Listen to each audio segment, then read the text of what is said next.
Hi guys, and welcome back from Carly at the Herbothecary.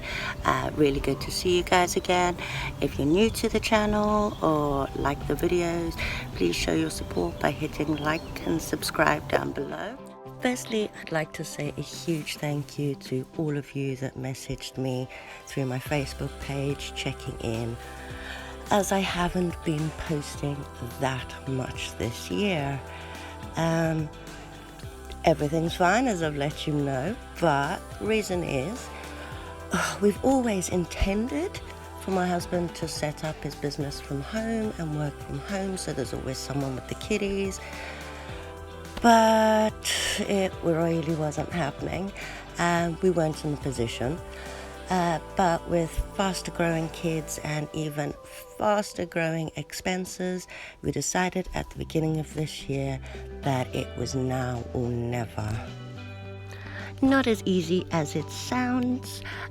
This involved building a suitable workshop in the shape of a 6x3 workshop, I suppose. And obviously getting the machinery and all of the utensils and tools and equipment he needs. As you can imagine, this was a very expensive, or is still a very expensive endeavor. So we've basically been spending every hour under the sun, either working to afford it or making the best of the sad excuse for summer, or of course outside working on the shed. On the not so pleasant days, we did find other ways to amuse ourselves, but we are getting ready for the autumn solstice, or equinox rather. Now, we normally have a little party to celebrate the year, but this year we will hopefully also be celebrating the hard work that went into getting ready to set up Hubby's new business. Now, the one must addition to any gathering at our house is kombucha. Now, I've had lots of requests on how I actually make it. While the girls are working on the decorations, doing leaf print painting, I figured I'd knock up a quick batch and show you guys how I do it. See, it did take a couple of weeks, so not such a quick batch, but I thought I'd bring you guys along for the ride. But first things first, we need to meet Toby the Scoby. Now, he's the key ingredient to any kombucha. It stands for a symbiotic culture of bacteria and yeasts. He isn't the most pleasant looking guy, but we love him nonetheless. Now, at the end of this video, I am also going to be giving away a Scoby to one person from the comments list. As you can see, he doesn't look very appetizing, but trust me, if you've ever tried homemade kombucha, you need a Toby the Scoby in your life. The great thing about Mr. Scoby here is every time you brew a batch of kombucha, he makes a baby. So you get a new free Scoby from the process as well. I've shared so many with my friends who actually want to try the process, who've tried kombucha at my gatherings, but I still have way too many in my multiple Scoby hotels, so I might even give away more than one, but I will be picking from the comments down below. Now, I'll be using 10 black tea bags.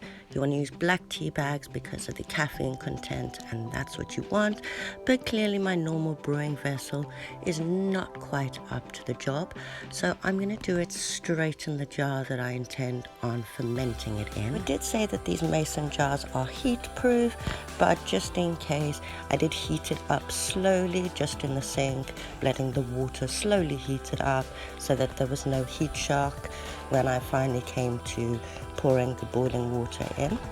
I'm not sure how big this jar is either. All I do know is that I normally get at least 300ml bottles out of it, as I usually use this mixture, or I will be using this mixture, to make some gift bottles for the guests at our celebration. So now my tea bags are in my jar. I'm going to add a full cup of just normal white sugar. I do normally use brown sugar, but as the Scoby is going to consume the sugars and the caffeine, I'm not really that worried about using the white sugar.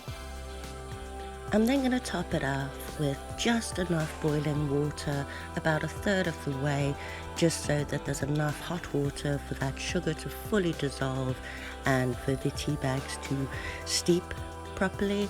You do want a really strong, sweet tea infusion at this stage.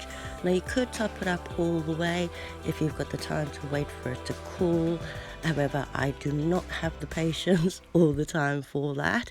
So by just topping it up a third of the way and letting that steep for at least an hour, you can then top it up with cold filtered water so that it cools down quicker. I think I'll use that time to go check how much chaos my kids have caused, how much mess they're making while they're doing their leaf painting or leaf prints. So it's been about an hour now, and as you can see, my tea infusion is dark black. It's a very strong tea, so I'm just going to remove those tea bags quickly. But they clearly still have some nice juices left in them, so I'm just going to pop them in another teacup and then pop that up with boiling water. Give that a good squish, let it steep for a while, and then I'm going to pour that into the rest of the infusion just to strengthen it up a bit, as I don't want to waste any of that tea goodness. And then to help it cool down quicker, I am going to add some pre-filtered, chilled plain water or cold water into that as well. And then it's just time to let it cool down. Now you will need to add some of the previous kombucha mix, so don't fill your jar all the way at this point. Leave about a cup's worth of space in it at least. And as always, I was too impatient to wait for it to cool down, so I just plopped it in a bowl with an ice pack and some chilled water to help speed up the process a bit, as it's still way too hot for our Scoby. The kids are finished painting now and moving on to their next crazy endeavor, so I will use this time to go and tidy up the mess that they made while painting.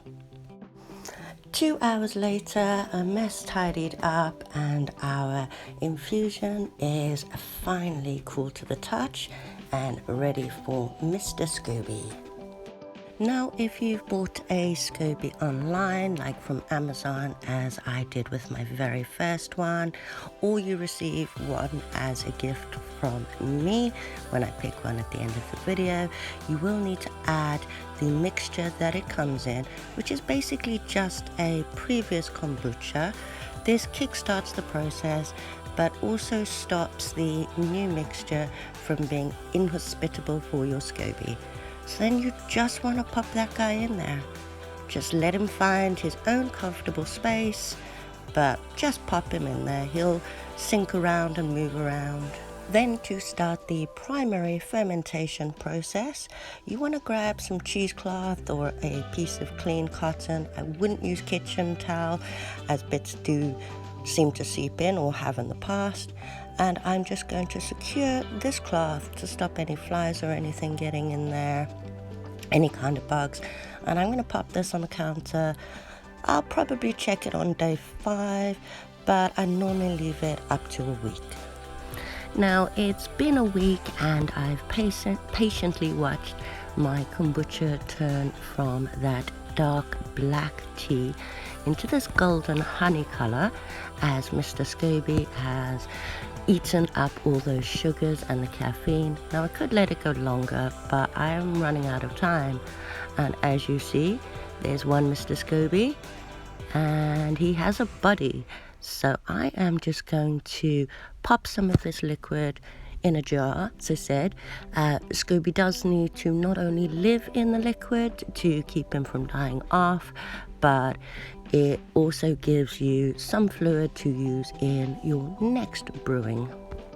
So I'm just going to pop on that lid, and I'm gonna pop him back in the pantry with all of his other Scoby buddies. And now for the fun part, the secondary fermentation. This not only causes the carbonation of that fizz of the kombucha, but you also have the opportunity to flavor it with whatever fruit you fancy. Now, as these are gifts, I did want to personalize them. So I am going to do the lemon and ginger for one. I'm also going to do citrus on another. But this one is for a very specific friend who a few years ago sent me what looked like a twig in the post. And 3 years later, well, a couple of years later, it now makes these beautiful golden full berries. They're basically just a yellow raspberry, but they're very, very tasty, and I can't wait to see what this one turns out like. It's the first time I've done it because I got a bumper crop this year, and I'm hoping to see her for the solstice. If not, I will find a way to get it to her. So I'm just going to give that a quick shake, and then I'm going to again just leave that on the counter for a week or so while it gets the carbonation. You will start to see all the bubbles form. It is quite exciting. Now, I have been told by some people that it is a good idea to burp your kombucha over the week while it's brewing to avoid the bottle going pop. However, admittedly, I didn't do that with this one. It was out of sight, out of mind, and we were out building. But after another week, I decanted it into a new bottle because I made another batch and I decided that I'd send her 2 instead. So about halfway through, I did decant both into this larger bottle and allow them to ferment for a couple more days. I will admit that the big pop of the top bottle when I eventually opened it was nowhere near as satisfying as when I opened the 2 little ones. But I will be decanting it back into smaller bottles shortly.